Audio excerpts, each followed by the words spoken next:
Maintenant, le cas d'un client qui vient à l'hôtel, il veut directement faire sa réservation et faire son check-in, rentrer en chambre. C'est-à-dire il n'a pas appelé avant pour faire la réservation. Il a vu l'hôtel, il est rentré, il veut faire la réservation et rentrer en chambre. Donc, c'est deux opérations jointes.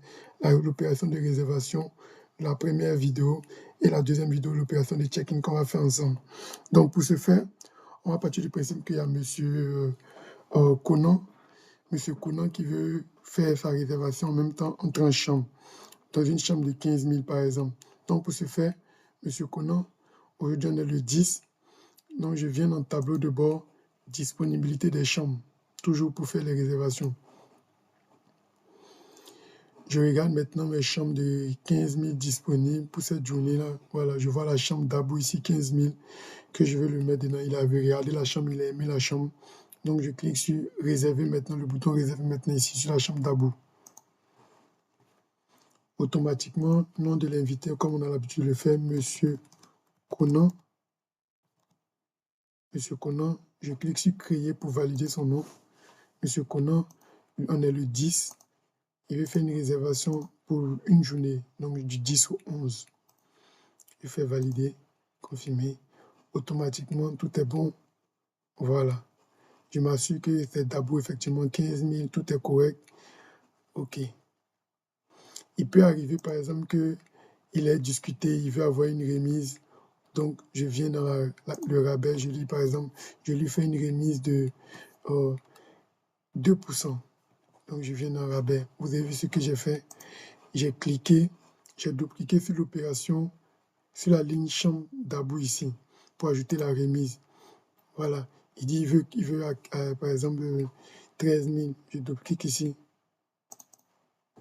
Donc, pour faire 13 000, c'est du 7%.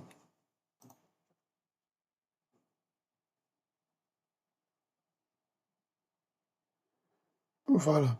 Une fois que c'est fait, je fais confirmer la réservation.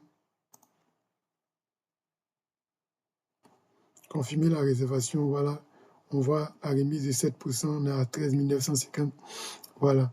Une fois que c'est fait, je fais confirmer la réservation et vous allez voir, il y a un bouton ici, check-in. On va partir du principe ici que, par exemple, le client n'a pas versé de paiement anticipé, il n'a pas fait d'acompte. Donc, il est déjà là. Donc, je clique sur le bouton check-in ici. Je clique sur check-in pour enregistrer en même temps le fait qu'il rentre en chambre. Donc, je clique. Une fois que c'est fait, on a fini à la fois la réservation et le check-in. Donc, je reviens sur mon tableau de bord de l'hébergement pour voir effectivement que le client, M. Conan, est en chambre. Vous allez voir que M. Conan, la couleur est orange ici pour montrer qu'il est actuellement en chambre. Donc, nous avons fini. Voilà, en quelques clics, nous avons fait la réservation et le check-in de M. Conan sur une chambre de 15 000 francs. C'est la chambre de Dabou. Une fois que je double-clique sur M. Conan ici, vous allez voir une petite fiche qui va s'afficher pour montrer toutes ces informations. Voilà. Donc, je peux fermer. Donc, nous avons vu rapidement comment est-ce qu'on fait la réservation et le check-in d'un client qui vient directement dans l'hôtel. Donc, la prochaine fois, maintenant, nous allons voir les opérations au niveau du point de vente, des différents points de vente, comment est-ce qu'on saisit les opérations au point de vente et comment est-ce qu'on passe des ventes en point de vente sur une chambre. Et nous allons utiliser l'exemple de M. Conan qui est actuellement dans notre hôtel pour évaluer voilà, tous ces trucs de paiement en point de vente. À très bientôt.